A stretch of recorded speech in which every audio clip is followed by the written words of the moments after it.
Welcome back to the channel. I want to answer a question that everyone has been asking. Is wholesaling real estate easy? Let's answer that question. Let's dive right in.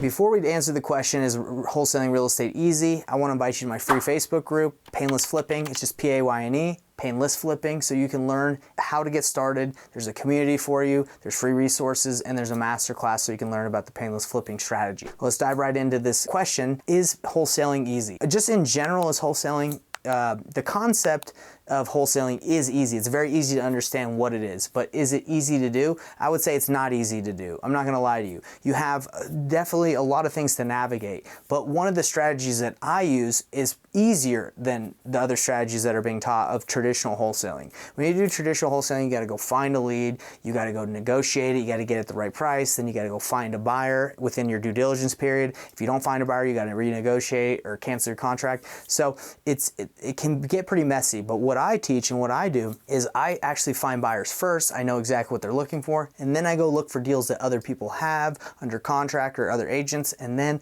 I bring those to my buyer. Sometimes I don't even have to get them under contract, and then if they're interested in the deal, then they get paid. And I have a deal right here where we just did it for $7,000, where we explain exactly how we did it, and I have Nellie who's on here that says she thinks it was so easy that she didn't feel like she did anything. And that's the key, is it depends what strategy you want to do. But yes, you can definitely do tons of deals this way that are easy. I do them all the time. Let's dive into exactly the breakdown of this and what she thought about it. Let's check it out. So let's talk about it. How do you feel right now? You're like, tell everybody how you're feeling. You just did your first deal the painless way, but be honest, like you feel like you said you feel like you didn't do anything. Yeah, like I was telling you before, it was pretty seamless. It was really simple. And when Nate's like, "Are you so excited that you got your first deal?" I'm like, "Yeah." I mean, I feel like it should have been a lot harder. And you know, our mindset, like, oh, you feel like you only earn something when you do a lot of hard work, or it has to be blood, sweat, and tears before you can, earn a good paycheck. But that's why I was kind of caught off guard with this one. How much time did you spend doing this deal? I'm curious on your end. Maybe like 3 hours total. 3 hours total? Wow. Yeah. I think I spent maybe on my end, like less than 3 hours. I had a 30-minute call or like a 20-minute call with the wholesaler. And I just sent like a couple text messages. So maybe like 45 minutes. So we're talking a total between me and you, 3 hours and 45 minutes to make $3,500, and we split it because I'm just like, hey, let's do it. Okay. Because I wanted you to see the whole process. So did you understand from at least, we'll break it down from start to finish, but I'm curious, what did you do on your end? I know you talked to the wholesaler, you kind of navigated between the buyer and what he was willing to pay. Go ahead. Tell him a little bit of what you did. Yeah. So Nate basically was like, "Hey, here's a property they're trying to sell pretty quick, and here's a buyer or two of mine. Send them over and chat with them." And so I just kind of sent them to whoever, and we finally got one locked in. And I was coordinating with, the wholesaler and the buyer, just meet up times to go walk through and look at the property. And that was really about it. And he's like, "Yeah, I'm interested in it." And then connected him with the wholesaler, and they got it taken care of through title. So it was just a little bit back and forth with phone call and text. Like crazy, huh? And did we have to sign any paperwork? Like, did you have to figure out anything with that? Nope, I didn't. Yeah, it was easy. So this is the painless way. Again, we didn't have to worry about wholesales, assignments. All we did, this is just so you know what happened. We connected them to our buyer. We know who that wholesaler is. We know who the buyer is. We know the title company. There's full trust going on here. No one's screwing anybody. And we were like, hey, they assigned it to our buyer. You just connected it to them. Because again, we have an abundance mentality. We don't have a scarcity mentality. They already knew that buyer. You know that, right? They knew him. Yeah. Oh, I didn't know that until after. Yeah, they knew him. That he's on the list. He probably saw their deal. But the value we brought is I texted him and said, hey, this is the situation. So this is the problem that a lot of people are facing right now when they blast out deals to their buyers. Buyers take a quick look. It's too high or doesn't make sense. They leave it.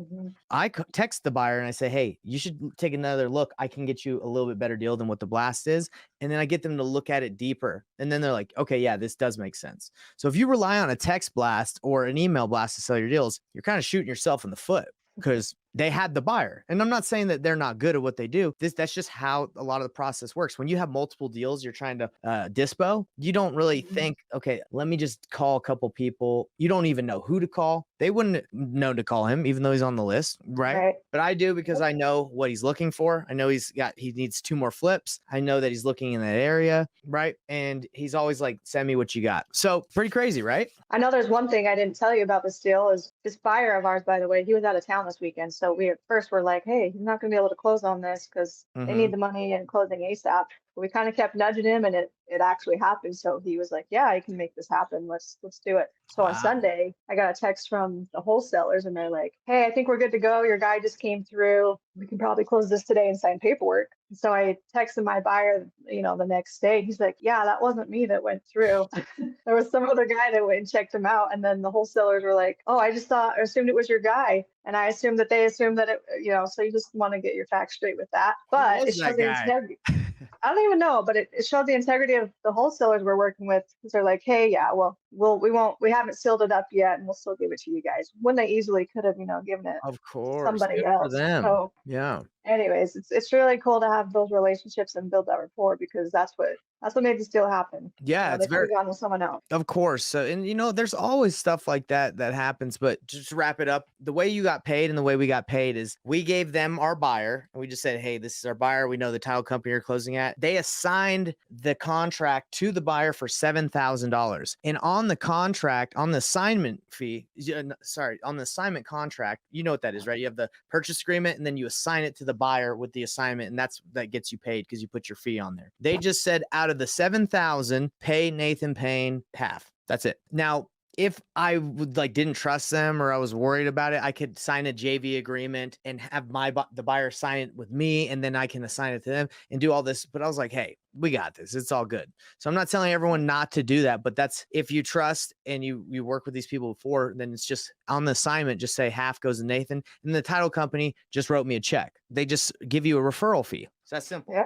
And they wrote it to me in my name. So if any of you are brand new and don't have an LLC set up and you haven't spent that time and money, it's okay. You don't need a LLC. I have multiple LLCs, but you don't need one. Okay. So let me just real quick explain to you guys all how this happened. So I got an email of a deal on because I get deals from wholesalers, and I was like, ooh, that seems like one that one of my buyers might be interested in. I sent it to one of my buyers, and the wholesaler blasted it out for $425. My buyer, one of them, not the one that ended up buying it, offered $383. Okay, so way lower. So I reached out to the wholesaler and said, hey, do you even have it this low? I'm sorry if this is offensive. They're like, look, we got it at 400,000. It's like, oh, okay, well, it won't work then. It's way too low. So then I called her just to be like, I'm curious if they'll be able to sell it, because my buyer's way lower. I'm wondering if they'll be able to even move it. So I called her, and we just had a good talk. I said, hey, think of me. This is what I do. I actually call buyers. I try to get them to look more intensely at the deal. Have you moved it? Like, we haven't. We're probably just going to buy it. I was like, oh, do you want to flip it? They're like, not really, but that's just what we're going to do. So she texts me